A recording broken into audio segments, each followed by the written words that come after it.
Hey, it's Mazzy and welcome back. This is the Soul Tag 2021. There are genre tags flooding YouTube right now, flooding the vinyl community and the music community. Folk, blues, reggae, collections, prog, country. Well, this is the Soul Tag and I'm going to answer the questions based on my collection. And of course, it's always subjective. This tag was created by a vinyl community creator by the name of Lavelle Andrew, who's in the Chicagoland area. And this is a soul vinyl tag. He included 15 questions. So at the end, usually his tags have 20 questions. So come on, Lavelle. I mean, I'm going to throw in a couple of CD box sets at the end just for a good measure, just to fill it out a little bit because there's so much great soul music. And let's have at it. Okay. The first question is the first the first soul album you ever bought.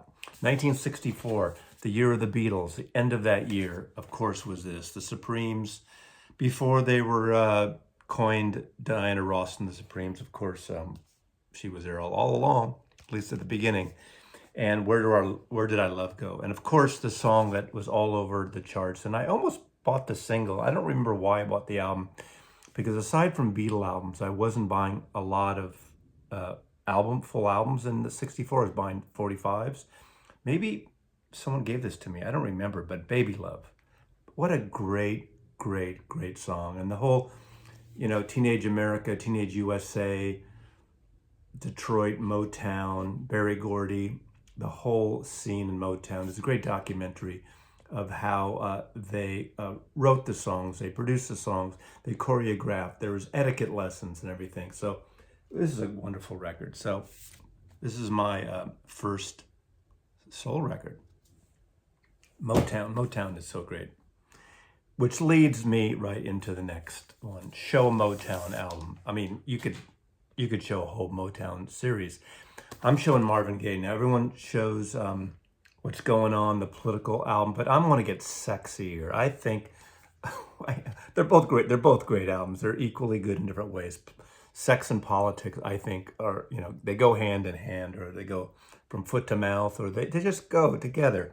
Let's Get It On, one of the sexiest albums. And I had a conversation with someone recently about this because I was talking about this song, Sure Love to Ball. And that person, that somewhat younger than me, by about 2.5 decades, had no idea what ball means. So if you at a certain age don't know what balling means, sure love to ball, you need to kind of, go Google that right after this video is over. What a great, sexy album. Of course, Let's Get It On, self-produced album.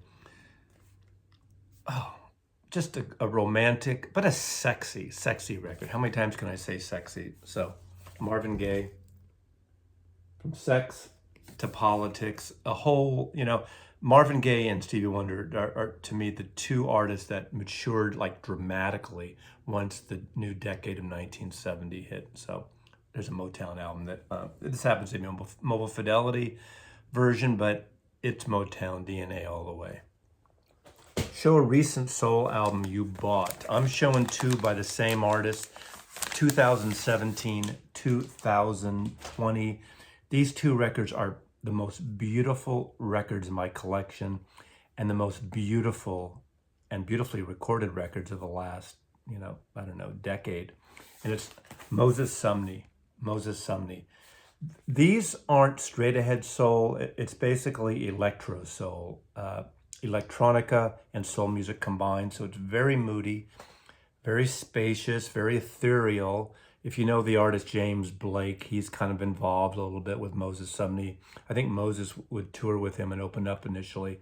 Young guy, maybe he's 29 years old at this point. He likes to show his body a lot. The photographs on these records are just simply gorgeous. And each one has a book of photographs, but they're in a way, you could call this electronica, prog-based soul music. Just wonderful, wonderful records.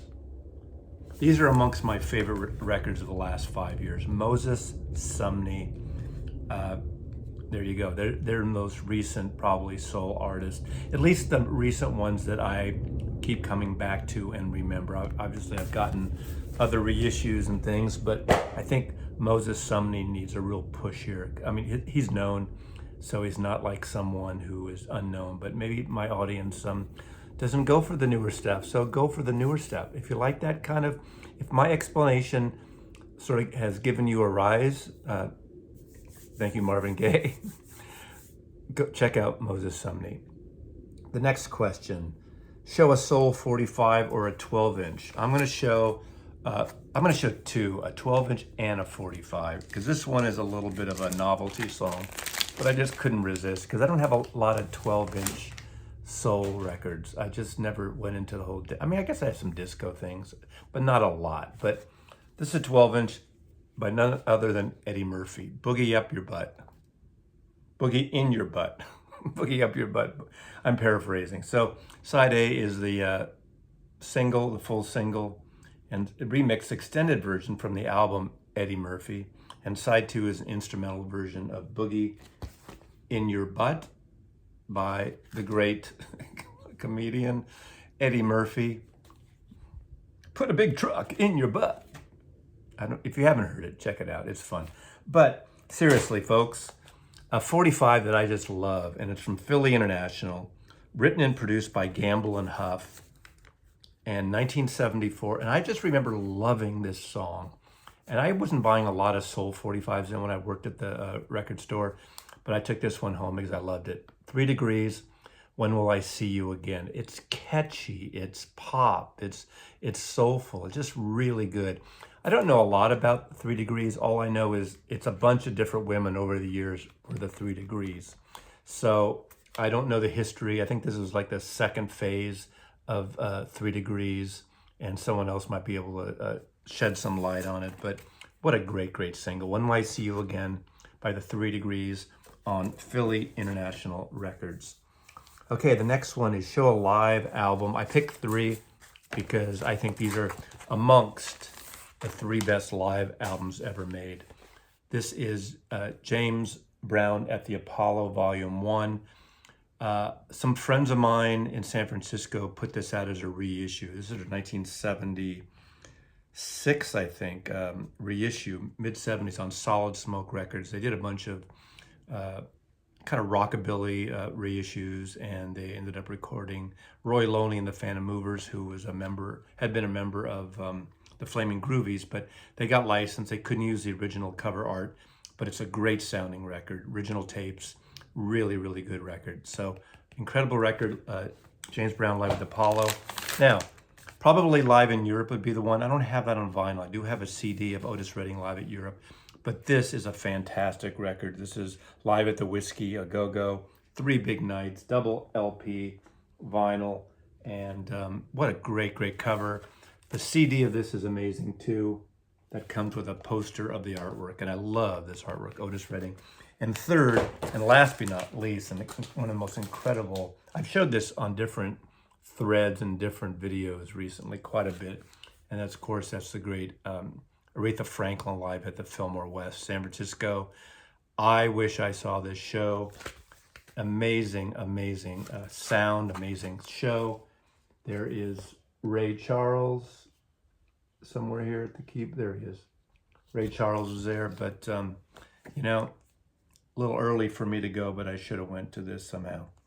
But Aretha Franklin, great live, great soulful singer, one of the great soul singers of all time. Who's your favorite male soul singer? Well, it was so easy for me to figure this one out. I think the most beautiful soul singer, and the man possibly who invented soul, is the great Sam Cooke. Essential listening, Night Beat, great, great record. He started out as a gospel singer, and then he did these obviously secular records, beautiful records, and of course, top hit record. These are audio, acoustic sounds, audiophile pressings, and they're incredible. If you want to know, and if you want to listen to the golden voice in soul, pop soul music, there's no one else but Sam Cooke, the great Sam Cooke. Love these records. Tragic ending to his life, but you know, that's the story sometimes, and it's a sad ending. But he's left us this great music. Okay, female, my favorite female. My favorite female, I mean, I could have almost said Aretha Franklin. I love Aretha Franklin. So she's probably the purest of the soul singers. Again, another singer who came from the gospel, from the church, and did a lot of records on Columbia, the gospel type records, and then secular records when she switched to Atlantic Records. But I picked Nina Simone. And Nina Simone obviously comes from she did pop, she did jazz, great piano player, soulful singer, jazzy singer, incredible. This is her first album. Jazz played an exclusive side club, so it says jazz, but it's a soulful record, so I'm calling the soul. And of course, her version of I Put a Spell on You, the great Screaming Jay Hawkins tune. This is really a wonderful record too, but I could have picked a whole slew of records by the great Nina Simone. So Nina Simone, my favorite female soul singer. Funk. Show a funk record. Well, you gotta show this. You gotta show One Nation Under a Groove. Parliament, George Clinton, Funkadelic. This is the one. Of course, you know, Maggot Brain I could have shown, but that's, you know, that gets into that psychedelic stuff. However great that is, but if you really want to tear the roof off the sucker, which is a different album, I believe, or tear the sucker off the roof, you go with Funkadelic, Parliament, One Nation Under a Groove, getting down for the funk of it. What a fabulous series of records he did for Warner Brothers. I mean, come on, look at these covers. This is so great. Love this stuff. George Clinton, Funkadelic. Show a blaxploitation soundtrack. I think the best one, not the best sound, you know, a lot of people, I think everyone's going to show, if people don't go deep, they're going to show one of these two records. I didn't bring them both out, but of course, the one a lot of people will pick is Superfly. But I'm going with Isaac Hayes' Shaft because I think this is the better movie cinematically. It was directed by Gordon Parks, great African-American photographer. I think this was his first film, and Richard Roundtree, of course, playing the title role. And what a great soundtrack by Isaac Hayes. I just love this. Hot Buttered Soul is a great album too. So that's not a soundtrack, obviously, but that's an album that you should all have. If you don't have any Isaac Hayes record, Hot Buttered Soul is the way to go. But there's Gordon Parks, the great photographer and filmmaker. There you go, Hot Buttered Soul. That's the one. Great record. All right, next question is, show your favorite soul album. Really? It's like, you know, name your favorite child. I only have one. I have one son, so I have a favorite child, so that's easy. But I was thinking about this, and there's so many great ones. I mean, in the 70s, obviously, there's Marvin Gaye and Stevie Wonder, but I think when it comes down to it, if I really want to go soul, I want to do an album that had soul in the title. And that's Otis Blue, Otis Redding Sings Soul. This is a Rhino reissue. It has both the mono and stereo version of it.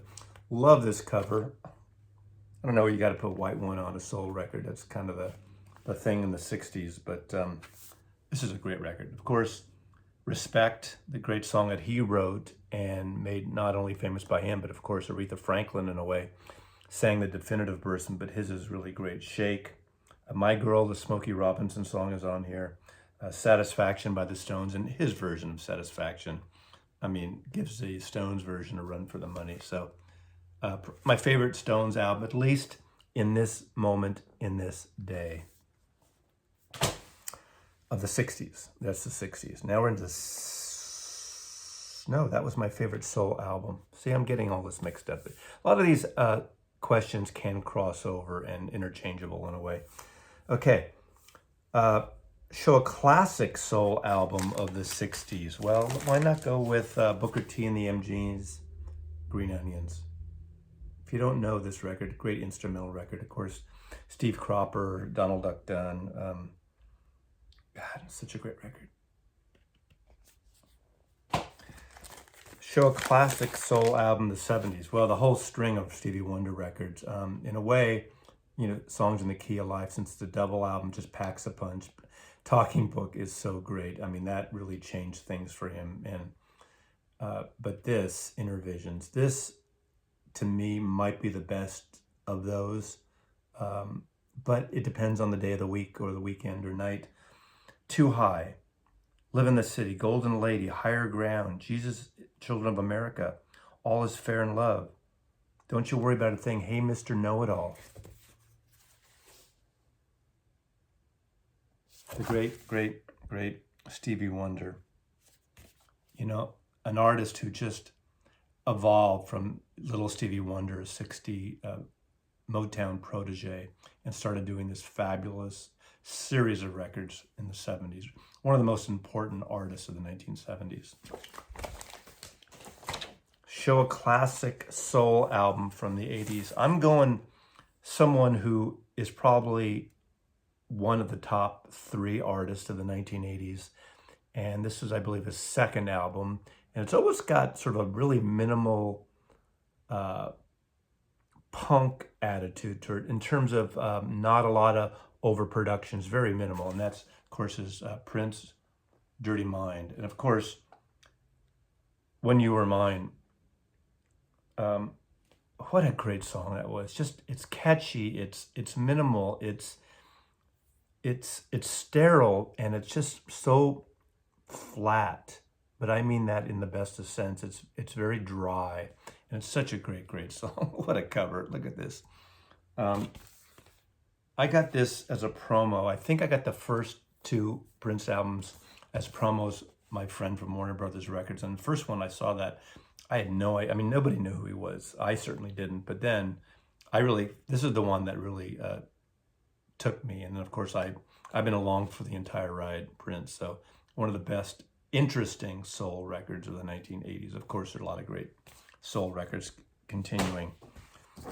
Show your all-time soul duet album. First, I'm going to show this First, I'm going to show this.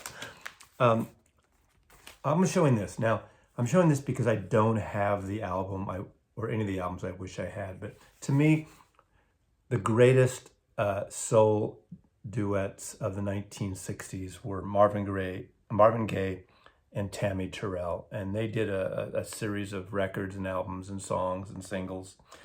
And the one that I'm going to shout out here, even though it's a song, it's not a full album, but Ain't Nothing Like the Real Thing. What a great, great song. And I wish I had the album, or do I have even a picture there? Let's see. No picture of Tammy Terrell. How unfortunate is that?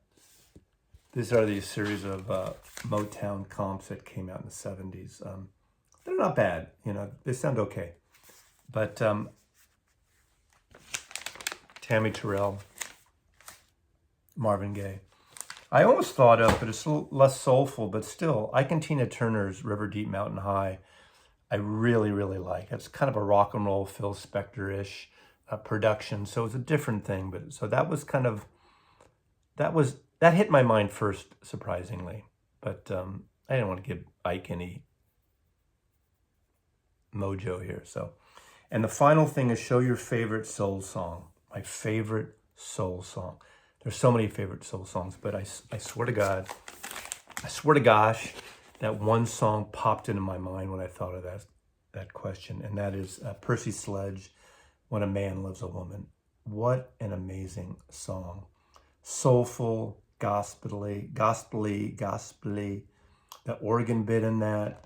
Oh God, I just love that record. Percy Sledge, When a Man Loves a Woman. It's one of the most spiritual, my favorite spiritual soul song ever. Percy Sledge. Again, why do they put a white woman on the cover of these records? What are they thinking there? Comp, I need to get the real deal, the real album. Anyway, thank you for watching, Lavelle. I hope this is to your satisfaction. Oh, and just to show some kind of a couple of fun. I have a bunch of Motown CD sets that are individual. I'm not going to show, but two sets are kind of fun. These are Rhino record reissues, especially in the CD area. They put out these wild box sets, and here's one. Look at that. It's a recreation of a faux cover of a 8-track tape cover. And this is the Soul Experience, the 70s Soul Experience, all the hits in 1970. Oh my God, the Shy Lights, Kool and the Gang, Rufus, Isaac Hayes, Bobby Womack, Sly and the Family Stone, James Brown, Peaches and Herbs, the Stylistics, the Temptations, Bill Withers, Marvin Gaye. 6 CDs packed with amazing, amazing music in this over-the-top, hysterical package. And the other one, which is cool, yeah, we used to bring our singles. Look at this. Beg, scream, and shout. The big old box of 60s soul. Now, what's the difference between that and this? This has other labels too, so let's see. Look at this. I tell you, the design department over at Rhino, first it has, I forgot about this. You gotta indulge me here. Soul cards. You know, like baseball cards and trading cards and Beatle cards. I can't get them out of the box. I'll just pull one out. This would have, Stand By Me, Benny King could have been a great soul song too, but the Percy Sledge is so much better. So that one, but look how these CDs are packaged. A little booklet. These are actually CDs in here. So just to give you an example, what a silly package. And then you pop the CD off, so it has these recreation things. I mean, it's so ridiculous. It's so pointless, but it sucked me in when this, the CD era, distributed by Rhino Group. Anyway, the CD era was crazy with something, especially Rhino. Out of all the labels repackaging records, have you ever seen the girl group box set that's like a pillbox, hat box? It's hysterical. And many others. That's for another day. Anyway, thank you again for watching. And this is great music. Check it out. If you don't know it, dive deep into this because it's really rewarding if you check it all out. Mazzy loves you. Take care.